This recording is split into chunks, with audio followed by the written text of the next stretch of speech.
So it's another day in America, which means that it's another day with a tragic instance of gun violence with that attack on an ICE facility in Texas where a sniper shot multiple ICE detainees. Of course, the information we got out right after that pointed to another deranged young man who, according to Kash Patel, the director of the FBI, left behind this very fishy-looking cartridge that said anti-ICE on it, whatever that means. And of course, Kash Patel and Donald Trump and the entire administration rushed to blame Democrats or the left on this attack, which again did not target ICE officers, but rather ICE detainees. So all in all, there's still a lot of questions left to be answered. And of course, thankfully, our friends at Fox News are not rushing to judgment. They are waiting for this full investigation to play out before giving their commentary.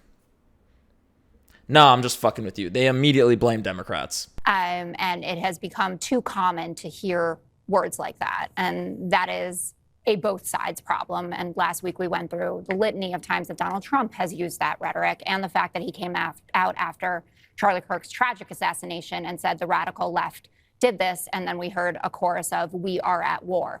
And that does permeate the entirety of American society, that they hear that from the top. We don't know garbage. that much. That is absolute garbage. It is. Continue.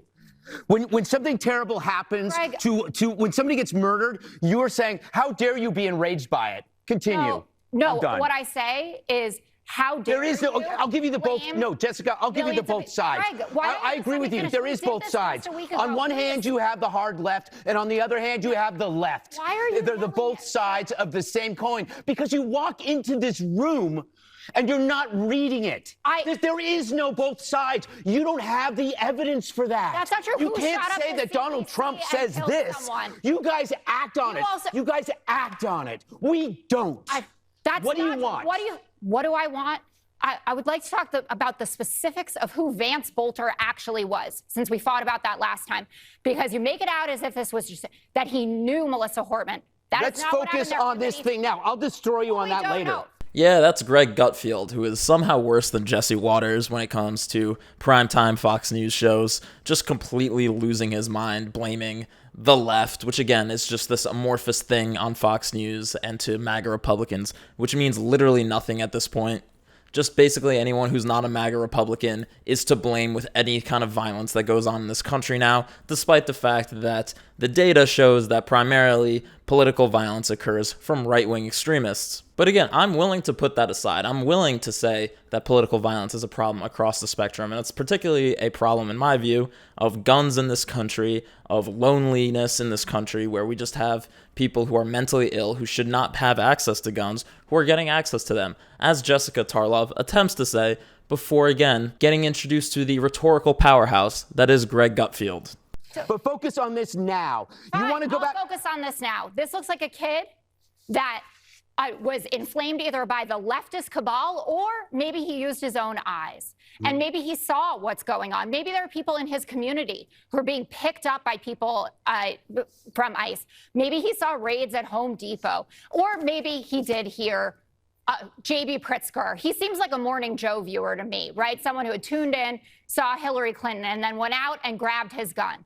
The common denominator in all of this is that we have young men, usually young white men, who have access to these guns and are carrying out these tragedies. They are nihilists. They live online. And again, do you think it's normal that people are writing on casings anti-ICE? They think that it's a joke.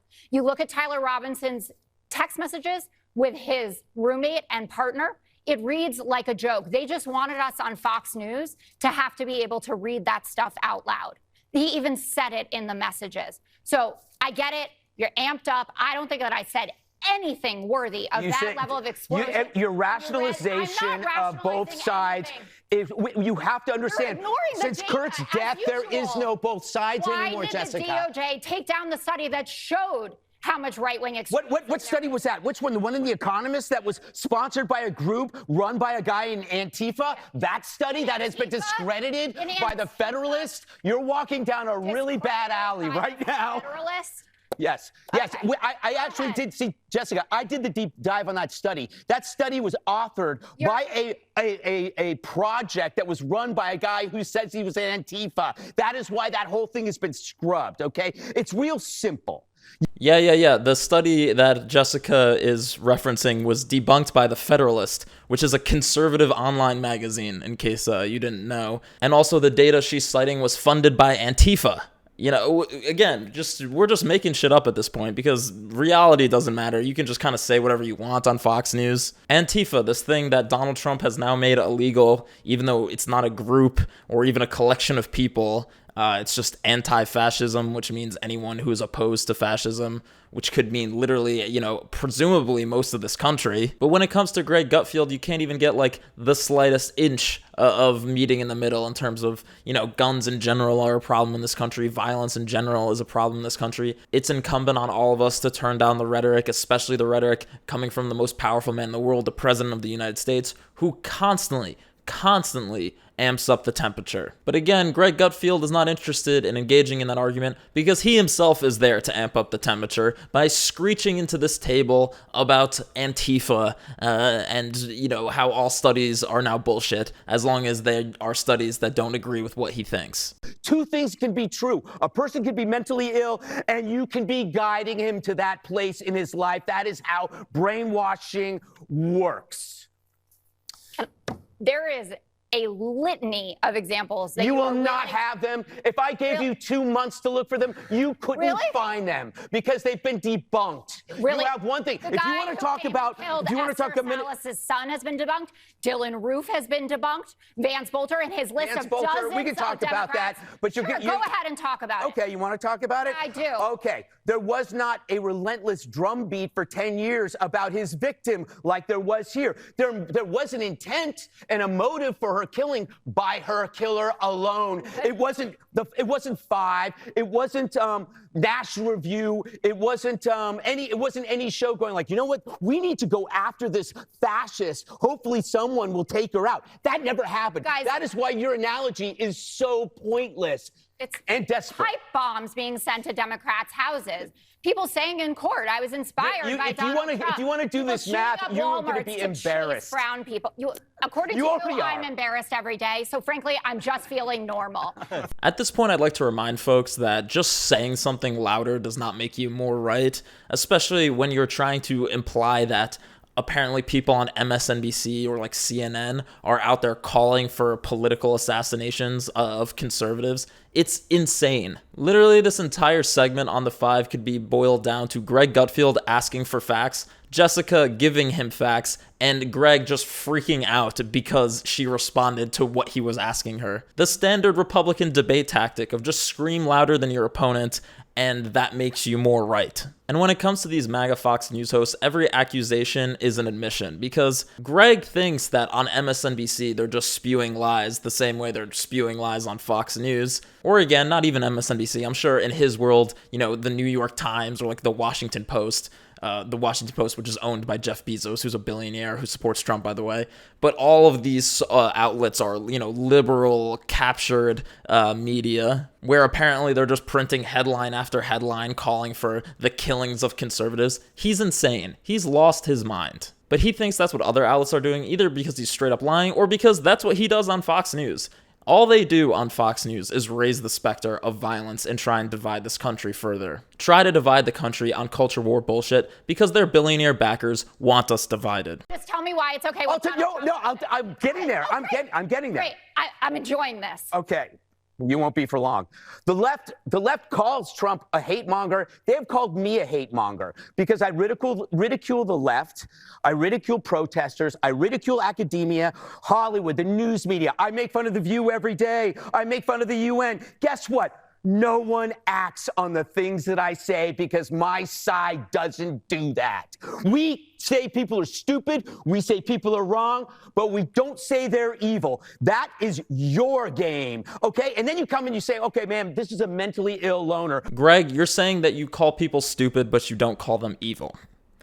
I think you would have to be the dumbest human being on earth to believe that Fox News does not call people evil. They call them evil around the clock. That is their entire business model, is calling half this country that they don't agree with evil. Donald Trump himself used the word evil to describe Democrats or journalists 11 times since he became president again. And I would like to point out, in case you didn't notice, that Greg was reading off a script for this segment. He literally needed to write out this unhinged rant about literally nothing. It is frankly insulting to the intelligence of the Fox News viewer to say that conservatives or Fox News or Donald Trump doesn't call people evil. They call them evil. They say immigrants are poisoning the blood of this country. They call people demonic. They call them all sorts of things, literally everything under the sun. Not 2 hours after this segment on Fox News, Kristi Noem, the Secretary of Homeland Security, went on CNN and called Democrats terrorists. Like, you cannot make this up. Obviously, we can all see those bullet casings for ourselves. Can I ask you, because you mentioned the comments that have been made about ICE agents throughout the country. This has been something that we've seen a lot of focus from the administration on today, and what's been said about ICE agents. One thing that we've heard out of the West Wing recently was from a senior advisor to the president, Stephen Miller, calling Democrats a domestic extremist organization. As the head of the Department of Homeland Security, or the Homeland Security Secretary, would you agree with that characterization?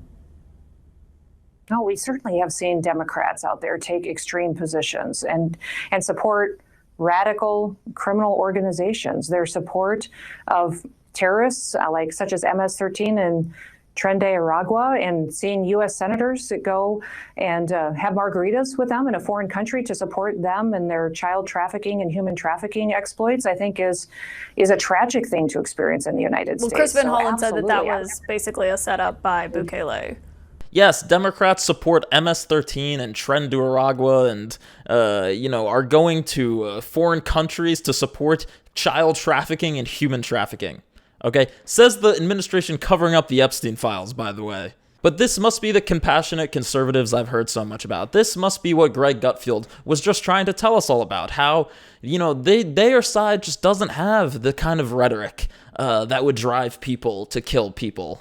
No. Calling the Democratic Party a domestic extremist organization and saying that they support cartels and human traffickers, that definitely wouldn't at all be a call to violence.